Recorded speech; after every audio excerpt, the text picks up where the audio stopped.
আজকের এই ভিডিওতে দেখাবো এলআইসির নতুন পলিসি করার ক্ষেত্রে 1 মাসের প্রিমিয়াম দিয়ে কিভাবে এলআইসি ইনাজ 25টি কমপ্লিট করতে হয়। তো সেটি দেখাবো, যদিও লিঙ্কটি ভিডিও ডিসক্রিপশন দিয়ে দেবো। জাস্ট ওর উপর ক্লিক করতে হবে ইনাজ করার জন্য। জাস্ট এরপর ভেরিফাই অ্যাজ এ হিউম্যান।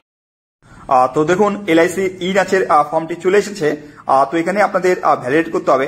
প্রথমে কাস্টমারের মোবাইল নম্বর, পলিসি করার টাইমে যে মোবাইল নম্বরটি দিয়েছেন সেই মোবাইল নম্বরটি দিতে হবে। এরপর কাস্টমার ডেট অফ বার্থ, এরপর ক্যাপচার কোডটি যেটা আছে ওটা জাস্ট লিখে দিবেন। আর লেখার পরে গেট ম্যান্ডেট উপর ক্লিক করতে হবে। ক্লিক করার পরে যে মোবাইল নম্বরটি দিলেন সেই মোবাইল নম্বরে একটি ওটিপি চলে গেছে, সেই ওটিপি নম্বরটা দিয়ে নিতে হবে। এরপরে সাবমিট উপর ক্লিক করতে হবে। ক্লিক করার পরে দেখুন কাস্টমারের কিছু ডিটেলস শো করবে। এখানে যা সেই বক্সটিতে টিক করবেন। টিক করার পরে কাস্টমার ডিটেলস দেখার পরে এরপরে আপনাদের এখান থেকে ভ্যালিডেট ম্যান্ডেট এর উপর ক্লিক করতে হবে। ক্লিক করার পরে দেখুন কাস্টমার ডিটেলস আবার শো করবে। কাস্টমার নেম, মোবাইল নম্বর, email ID, branch office, division office দেখার পরে প্রসেসড ক্লিক করতে হবে। ক্লিক করার পরে এখান থেকে আপনাদের ব্যাংক অ্যাকাউন্টকে ভেরিফাই করতে হবে। কাস্টমারে সেক্ষেত্রে ব্যাংক কোন ব্যাংকের অ্যাকাউন্ট আছে, অ্যাকাউন্ট টাইপ কি আছে, ব্যাংক অ্যাকাউন্ট নম্বরকে এন্টার করতে হবে অর্থাৎ ইনাজ প্রসেস করার জন্য। এরপরে দেখুন লেখা নিচের দিকে ভেরিফিকেশন অ্যাট ব্যাংক ইউজিং। তো ব্যাংকের অ্যাকাউন্টকে কিভাবে ভেরিফাই করবেন।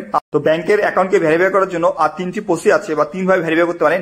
নেট ব্যাংকিং, ডেবিট কার্ড, আধার কার্ড। তো আমি আপনাদের আধার কার্ডের মাধ্যমে কিভাবে ভেরিফাই করতে হয় সেটা দেখাবো। এরপর জাস্ট সিলেক্ট করার পরে প্রসেসড উপর ক্লিক করতে হবে। ক্লিক করার পরে কনফার্মেশন তো চলে আসবে, ডিটেলস এখানে দেখে নেবেন। আর নিচের বক্সটিকে টিক করতে হবে। এরপর ইয়েস টু প্রসেস এর উপর ক্লিক করতে হবে।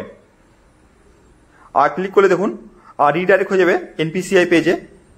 জাস্ট একটু ওয়েট করুন। ওয়েট করার পর দেখুন ম্যান্ডেট ডিটেলস শো করবে এখানে কাস্টমারে। তো চেক করে নেবেন। এরপর যা দেখা পরে প্রসেস উপর ক্লিক করতে হবে। ক্লিক করার পরে একটু চেক করে নেবেন ডিসক্লেমার। চেক করার পর আপনাদের নিচে বক্সে টিক করবেন। টিক করার প্রসেস এর উপর ক্লিক করতে হবে। ক্লিক করার পরে দেখুন ইন্টার আধার কার্ড ডিটেলস। তো এখানে যেহেতু আমরা আধার কার্ডের মাধ্যমে ভেরিফাই করতেছি সেক্ষেত্রে আধার কার্ড নম্বরটি দিতে হবে এখানে আপনার। দেওয়ার পরে এরপর আপনাদের এখান থেকে সাবমিট উপর ক্লিক করতে হবে। জাস্ট একটু ওয়েট করুন। ওয়েট করবে দেখুন আপনার আধার কার্ডের সাথে যে মোবাইল নম্বরটি লিঙ্ক আছে সে মোবাইল নম্বরে একটি ওটিপি চলে যাবে। সেই ওটিপি নম্বরটা দিয়ে নিতে হবে। তো ওটিপি নম্বরটা দেওয়ার পরে আপনাদের এখান থেকে সাবমিট উপর ক্লিক করতে হবে। ক্লিক করার পর দেখুন ম্যান্ডেট অ্যাকসেপ্টেড, মানে আপনার ম্যান্ডেটটি মানে ইনাজ ম্যান্ডেটটি সাকসেসফুল হয়ে গেছে। ঠিক আছে।